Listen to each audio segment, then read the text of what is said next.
Commissioners. Morning. I have Can you introduce yourselves? I am Laura Sorensen, the FACT Chair. Mike Ayrton, volunteer for Laura. I have three things this morning. So the first is April 1st was our monthly FACT meeting. We changed it from Thursdays to Tuesdays for convenience so all the members could could be there. I was embarrassed as the FACT Chair, to watch and listen to our newly elected County Commissioner Timm not only interrupt a called upon member of the public, not once but twice, and tried to shout over the speaker and engage in starting an argument. I had to gavel him down twice. I was mortified at Commissioner Timm's actions, considering that he is a representative of our county. Commissioner Timm is the face of the people of Okanogan County, and his uncontrolled outburst was both unprofessional as well as disrespectful to the FACT members and the community members that were at the meeting. I was appalled at his bullying tactics that he tried with me to remove Mike Egerton from being a volunteer and helping with the Fair Food Court. 2 times I told him it was not his decision, and then he said he requested it. I told him, request denied, it is not his decision. He then called me over to where he and Brian Hawkins were standing. He told me that Brian had quit the FACT because of Mike. I asked Brian if he was going to let one man make him quit the FACT. Brian said, what? Commissioner Timm then said, you quit the FACT, right? And Brian said, no, I am on the FACT. Brian then walked out of the building, as did I, as I wanted to talk to Brian. Commissioner Timm was out of line and disruptive at the FACT meeting. He should have sat there and kept quiet, as he had not been called upon. After that, if he wanted to speak, he could have been called upon. As far as I'm concerned, Commissioner Timm embarrassed himself, and he made himself look very incompetent as a leader. I know that he did nothing to build the confidence in our new members that night. I believe we have a good group of the FACT members, and that we can work good together. But we do not need someone involved that's going to constantly argue, interrupt, or demand things done his way. I know we need a commissioner at our FACT meetings as part of the FACT. I just don't want another meeting like April 1st. So, you actually don't need a commissioner at the FACT meetings. But we have sometimes wanted one at the FACT meeting. So, you know, basically, when a commissioner's there, it's like a little bit of parliamentary, like, hey, make sure you're doing this, make sure you're taking notes, you know, da-da-da-da-da. So you don't necessarily need one, it's just we gotta have good communication with you. And I agree. With the FACT, to say, hey, this is your role, right? Let's just make sure you're not overstepping your role, which I don't think you are, but. And I understand that we also, if we have questions, the commissioner's there, we can ask, and then he can bring it back to the rest. Usually it's a matter of liaising your request back to the rest of the commissioners and vice versa. And I understand there's a lot of, unfortunately, with the fair and the county operating the fair, there's a lot of bureaucracy. It just, and believe me, I'm the first one to admit that government has a bunch of bureaucracy. But we get, you know, the state auditor slaps us for doing this or doing that or whatever. So the Fair Advisory Committee is an extension of county government, which makes it, it hinders the operation of the fair. And a lot of people have a hard time with that, especially, you know, when I first started doing it, it was like, hey, we've been doing this the whole time, you know, in this way and stuff like that. It's like, yeah, except for if the state auditor were to say, and why are you doing it this way? They would, you know, it would come back to us. And so, and we're finding a lot of that out this year with the state auditor because of our show works and all that stuff. right. So it's a process. Yep. it's a lot of catch up with all our contracts, with the Queen's contract and all that. But it's just not, you don't yell over other people. You don't interrupt a speaker. I don't care what they're saying. Agreed. When we had Lexi here on the October meeting, and her and her mother stood up, and I mean, they slammed Denise. They slammed Wanda Crispin. They slammed all of us. For what reason? It was about the fair lamb. It started off with her fair lamb, that she didn't get to bring it to the fair. Oh, Yeah. yes, I was actually at that meeting, Yes. I believe. Yeah. And I let them have their whole say, because that's the way it is. They're up to speed.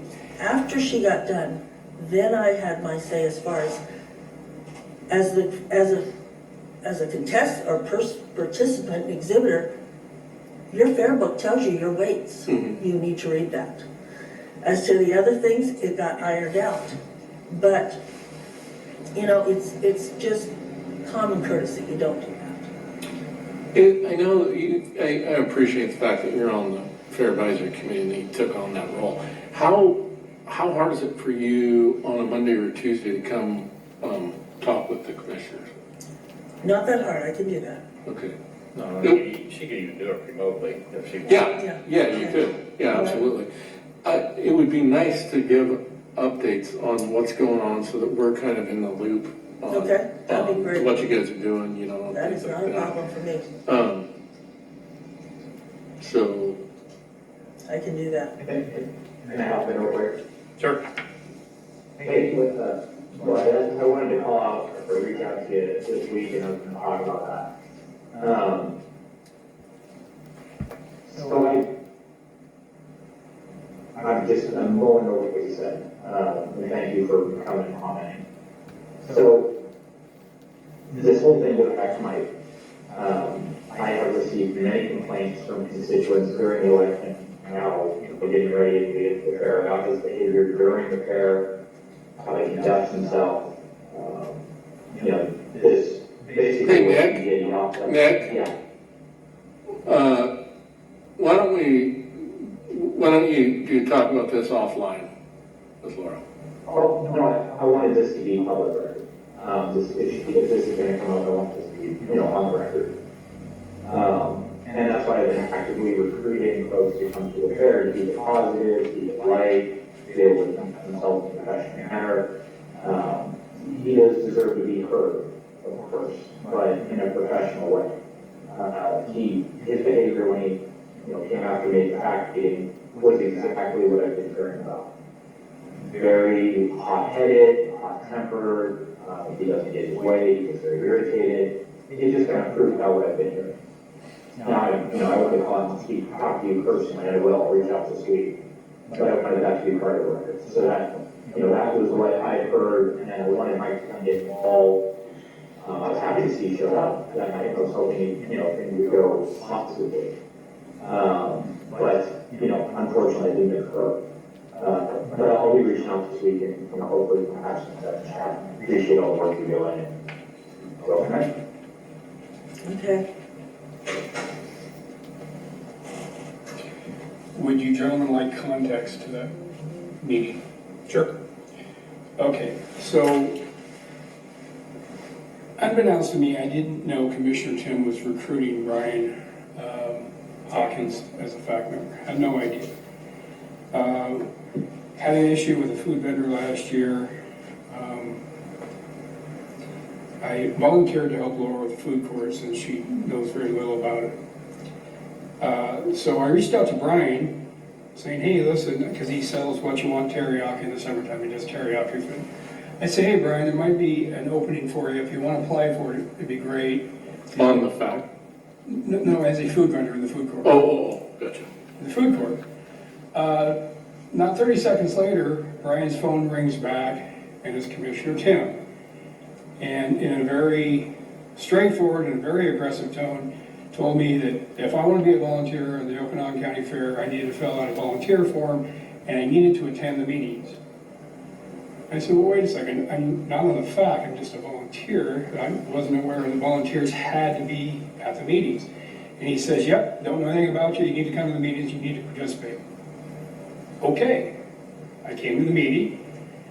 During the meeting, new fact member, what's his name? Michael Blake. Michael Blake had questions about the tickets.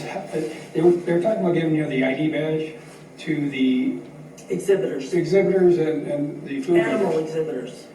But they were also talking about food vendors. I said, well, wait, that's not going to work. And the reason why is each food vendor gets a certain amount of tickets, and if they exceed those tickets, then they got to buy them. I said, you guys do what you want. This is what we historically did. Like for, you're either given, let's say, Omak Fire Department's a great example. They're so big, they get 8 season passes, or they can trade them for 8 day passes per day. Make sense? If they exceed 8 day passes, then they have to buy day passes if they have more than 8 volunteers coming in, because they have a bunch flowing in and out. Everybody else has a pretty standard crew that it's pretty predictable. They got lots of volunteers. So I explained that to Michael Blake, and I said, well, you guys do what you want. You're the fact. I'm just telling you historically what we did do. Great. So I did participate, and I was trying to be helpful. When I got up to speak, my question to the fact was, is it mandatory that I be here? Trying to give them reference to why I was asking the question. I told the commissioner, Timm had told me that I had to be here. He starts interrupting and getting into an argument with me while I have the floor, while I'm recognized by the chair. Immediately, he continued to attack me and go after me and go after me and go after me, leveling accusations and everything else. And I said, I don't even know who you are. I've had business dealings with you before. It's like, how? Where? What are you talking about? Give me some context. Wouldn't do it. Then he rushes over to Laura and tells Laura, hey, I want to remove. And she said, no, not going to happen. And then he comes back to me and starts arguing with me again. And then this is what I want on record.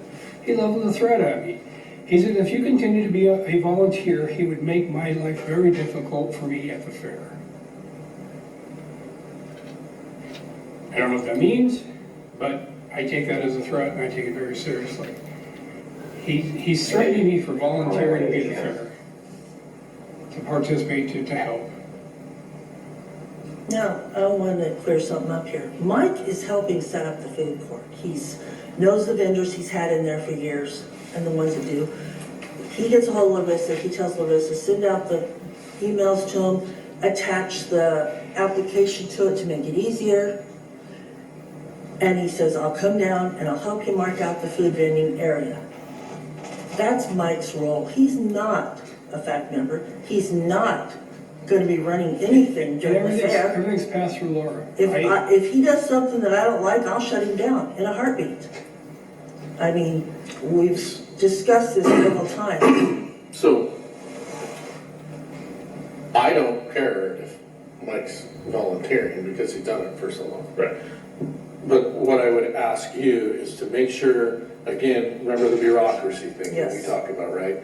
So think about conflicts of interest. And Mike and I have had these conversations a lot, Yep. trying to get through the fact that you have either fact members or volunteers that actually do some of these jobs because they know, right? I mean, Mike is a vendor, Yeah. Yes. right? So being on the fact, Mike and I were talking, hey, this can be seen as a conflict of interest.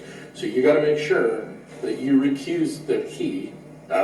he was on the fact, recuses himself from the vote if he's making a recommendation to not have a vendor at the Yes. at the fair. And we've, So if you have criteria, then, as the fact, for who can be a vendor or who can't, that would be good to make sure that that is laid out. And then if Mike's gonna give you a recommendation of, hey, I don't think you should have this person because we have 10 people serving burgers and this is just another burger place, right? We wanna try to limit it, which happens all over at all fairs. I learned a lot doing that job, or not doing that job, but being there, understanding that. You did your fiduciary responsibility to make sure I was doing it right. Understanding that, at different fairs, they would limit the types of food that were coming in because they wanted to keep, they wanted a variety, not an over amount.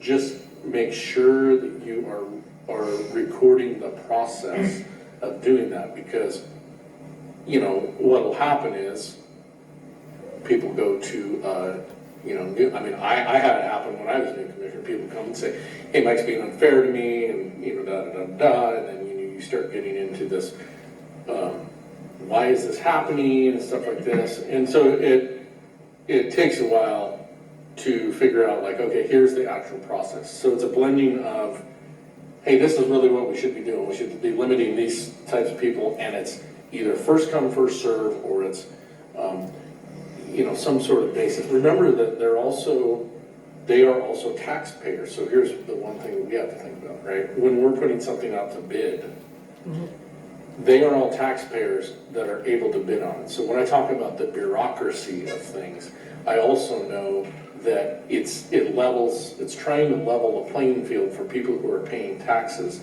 to be able to make back some of that money that they give to the government, right? And so if you have somebody who has never been to the Okanogan County Fair, right, and they want to be a vendor, and your criteria is that they would have had to have been a vendor before, which I know we've talked about this, you might want to think about that a little bit, because you want to try to give everybody an equal opportunity to be able to make money at a county function. And again, it's a lot of bureaucracy, but you gotta document that process well, so that when somebody says, hey, you didn't let me go, I'm going to sue the county, right? Or you have the state auditor that comes back and says, what was your process for doing it? Was it an equal or a fair process? You can say, yep, this is how we did it. Yes. And again, that's just me giving advice, I guess, right? Because I don't like the state auditor giving us findings, right?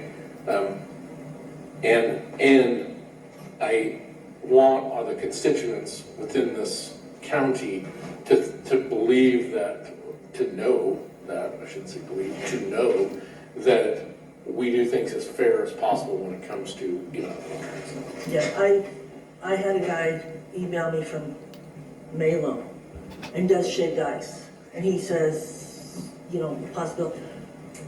When I talked to Mike, I says, well, this guy talked to us. He says, we do have a shaved ice guy that comes. And I says, okay, I just bring it to you to let you know what's came to me, because everything comes around to me. I ended up sending it out to the commercial people, the commercial vendors or whatever. But I do know what you're talking about. And when I first came on the FAC 3 years ago, before I ever set foot in a meeting, I got an earful about Mike, about Brock, about several of them, and how much conflict of interest was going on. And instead of taking on those people and saying, yes, this is what I'm going to do, and I agree with you 100%, I sat back and watched and looked and listened and learned. And I saw things weren't as they were told. And so that's the big thing to me, is you got to sit back and look. I don't care what anybody says about you, to whether it be about you or him. I like to sit back and listen. And that's a good philosophy to take. Okay, my second thing, and I'll give you guys copies. If Laney needs one, she'll have to.